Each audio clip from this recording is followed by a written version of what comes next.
At first glance, there is absolutely nothing unusual about this video. A police officer is talking to a man who appears to be out for an early morning run. Nothing strange, right? Except the man supposedly out for a jog was actually a convicted murderer who had escaped from a federal prison just a few hours earlier. His name was Richard Lee McNair, and somehow he managed to convince the police officer to let him go. This is his story.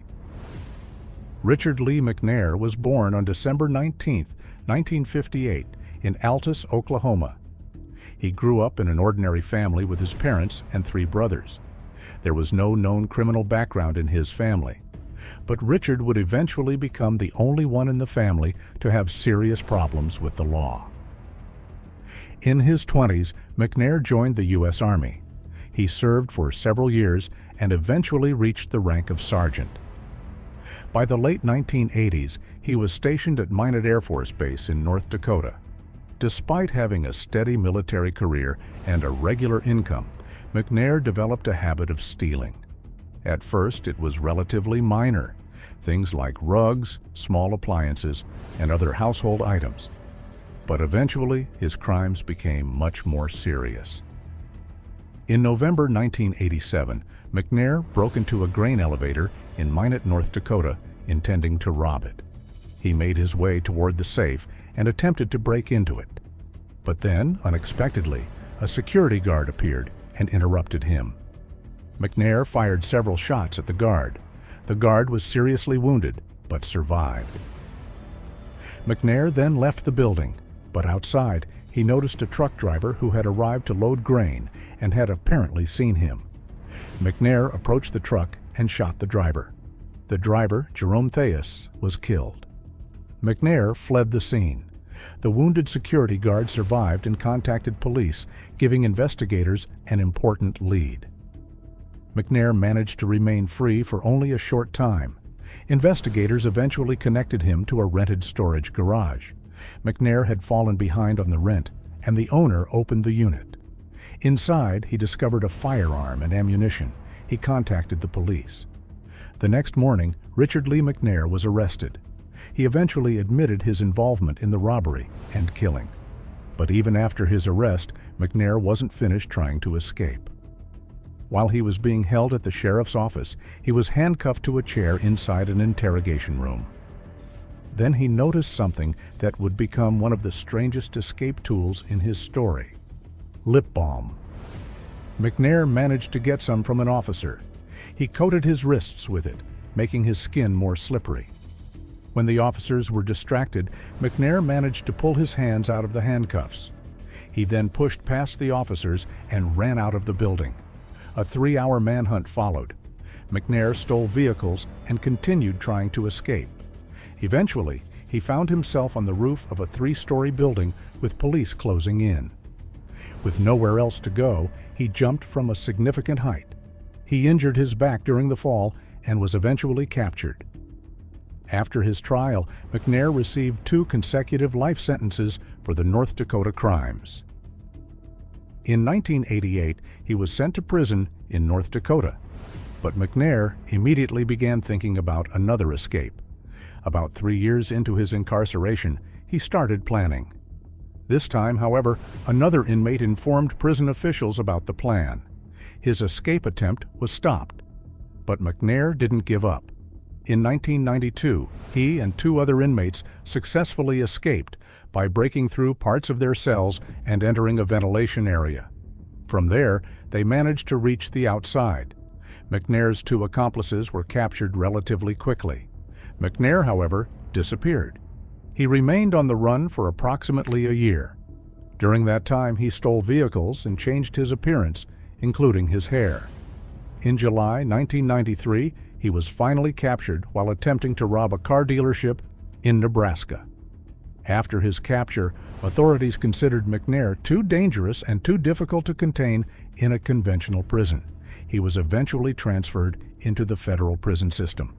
And that's where McNair would eventually plan his most famous escape. He was sent to the United States Penitentiary in Pollock, Louisiana, a maximum security federal prison. Inside the prison, McNair worked in a manufacturing area where his job was repairing old, damaged U.S. Postal Service mailbags. He worked there for several months, and during that time, he was quietly studying the prison. McNair had learned from his previous mistakes. This time, he kept his escape plan almost entirely to himself. He paid attention to the prison's cameras. He observed guard movements. He studied shift changes. And most importantly, he watched what happened to the mailbags after they were repaired. He discovered that the refurbished bags were placed on wooden pallets wrapped in plastic and transported to a warehouse outside the prison's perimeter fence. That gave him an idea. And on the morning of April 5, 2006, McNair put his plan into action. He hid himself inside a specially prepared space beneath a pile of mailbags. The pallet was wrapped in plastic and transported out of the prison. At approximately 9:45 in the morning, the pallet was moved to a warehouse outside the prison perimeter. McNair waited. Around 11 a.m., after the workers had left for lunch, he escaped from his hiding place. He was finally outside the prison, and the prison wouldn't discover that he was missing until later that afternoon. McNair's plan was to make his way toward Alexandria, Louisiana, and eventually head toward Canada. But only a few hours after his escape, something completely unexpected happened. A police officer spotted a man running along railroad tracks near Ball, Louisiana. The officer's name was Carl Bourdon. Do you have any form of identification on you? No, man. What's your name? Robert Jones. Robert Jones? Uh-huh. What's your address? I don't have an address. I'm at the hotel. We're working on houses and stuff like that, the roofing. Roofing? Yep. Okay. For my brother. All right. What is, we got an escapee. Oh, shit. Where from? Prison. There's a prison here? Yeah. Hey, this is Carl. Subject wear glasses?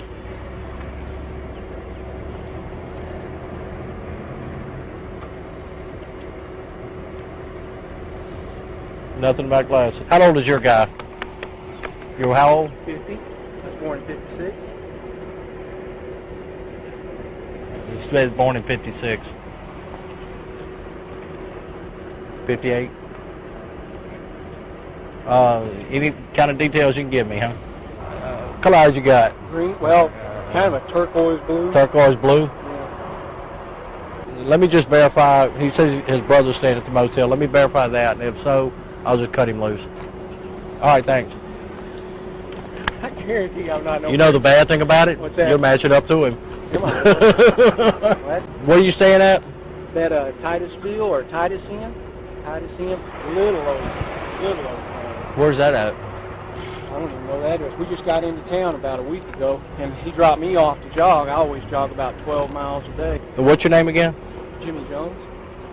Do jog again in the future. Carry some ID with you. Can you write down your phone number, your cell phone number, so I can have whoever call you? Just call. You got a cell phone with you? No, hell no. I don't even have a cell phone or anything. Just call 911 is all you got to do, and they'll get a hold of us. All right. That's our quick line there. You have a good day now. Be careful, buddy. Thank you. All right. And McNair's encounter with him was captured by the camera mounted inside the patrol car. Bourdon stopped the man. McNair wasn't carrying identification. The officer asked him for his name. McNair calmly replied, "Robert Jones." What's your name? Robert Jones. Robert Jones? Uh-huh. When the officer asked for his name again 5 minutes later, McNair gave a different name, Jamie Jones. What's your name again? Jimmy Jones. The officer failed to notice the inconsistency. The officer asked where he was staying. McNair explained that he was staying at a hotel and working on houses in the area. He claimed he was simply out running. The officer then contacted a dispatcher and began asking for more information about the escaped prisoner. McNair listened carefully. And then something incredible happened. The officer began describing the escapee. McNair matched the description, but instead of panicking, McNair simply played along. When the officer asked about his eye color, McNair said they were green, then changed it to something like turquoise blue. The officer even told him that he appeared to match the description of the escaped prisoner. McNair laughed it off. "Am I really? That sucks, doesn't it?" He remained completely calm. At one point, he even joked with the officer. And then, incredibly, the officer let him go. McNair had just escaped from a federal prison, and a police officer had stopped him, questioned him, compared him to the description of the escapee, and still allowed him to walk away. The entire encounter was recorded on the patrol car's dashboard camera. McNair continued his escape. On April 13, 2006, the U.S. Marshal Service added him to its 15 most wanted list. Authorities noted that he was the first prisoner to escape from a federal prison since 1991. About 2 weeks after his escape, McNair crossed into Canada from Washington State. He eventually made his way into British Columbia. On April the 28th, 2006, police in Penticton, British Columbia, encountered McNair while investigating a stolen vehicle. Officers asked him to step out of the vehicle. He did, and then he ran. McNair escaped across a nearby field. The police recovered the vehicle, but they didn't immediately realize who they had just encountered. 2 days later, however, one of the officers recognized McNair after seeing him on an episode of America's Most Wanted. Police searched the vehicle and discovered a digital camera containing numerous photographs of McNair.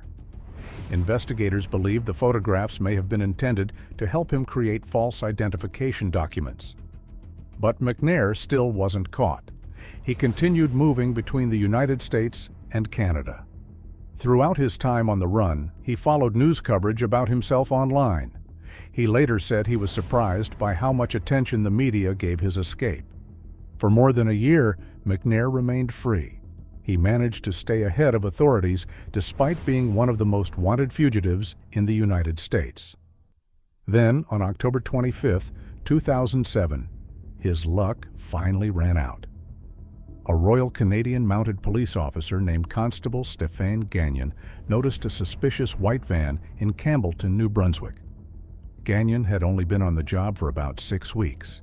He decided to investigate. A chase followed. Gagnon, assisted by another officer, eventually caught the driver. It was Richard Lee McNair. After approximately 18 months on the run, his escape finally came to an end.